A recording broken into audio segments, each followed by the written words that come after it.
நான் என் லைஃப்பில் வந்து ரெண்டட் ஹவுஸில் இருந்ததே இல்லை. எப்போவுமே எனக்கு சொந்த வீடு தான் பிறந்ததுலேருந்தே. இப்போ நான் ரெண்டட் ஹவுஸில் இருக்கேன்.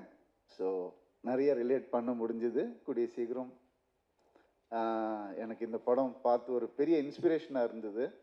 என் லைஃப்பை ரீலிவ் பண்ண மாதிரி இருந்துச்சு.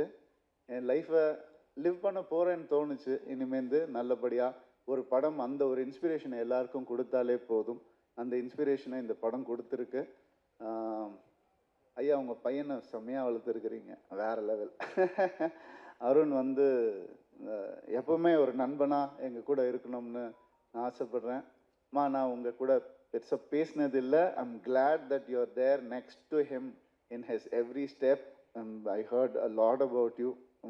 உட்காந்துருக்கும் போது இதே மாதிரி நீங்கள் சிவசக்தி மாதிரியே இருக்கணும்னு ஆசைப்பட்றேன் என்றைக்குமே லைஃப்பில். All the best. யாரையாவது மறந்துருந்தா மன்னிச்சுக்கோங்க. தேவயானி மேம், சாரி, மறக்கவே முடியாது எங்களால். இப்போ ரீசெண்டாக போயிருந்தேன் மேம் ஒரு ஃபங்க்ஷனுக்கு, ஒரு ரெஸ்டாரண்ட்டுக்கு, ஒரு சின்ன விஷயமா.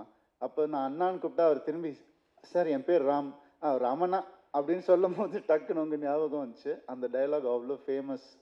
அண்ட் ஜீனி உங்கள் கூட நடிக்கணும்னு நான் சொல்கிறேன் மேம். அது இன்னொரு ஃபங்க்ஷனில் அதை பற்றி நல்லா பேசுவோம் மேம். நான் சொல்கிறேன் மேம். நல்லபடியாக வேலைகள் போயிட்டுருக்கு, சிஜி ஒர்க் எல்லாம் போயிட்டுருக்கு. அண்ட் சரத்குமார் சார் அஃப்கோர்ஸ் ஒரு அம்ப்ரெல்லா மாதிரி இந்த படத்துக்கு அவர் ஒரு எல்லாரையும் அப்படியே அரவணைச்சிட்டு நனைய விடாமல், வெயில் பட விடாமல், வாங்க வாங்க நம்ம பார்த்துக்கலாம் அப்படின்னு சொல்லி, அந்த டயலாகும் அதே டயலாக் தான், நான் பார்த்துக்கிறேன், நான் இருக்கேன் அப்படின்னு சொல்கிற அந்த படத்தில் அந்த வண்டர்ஃபுல் டயலாக்.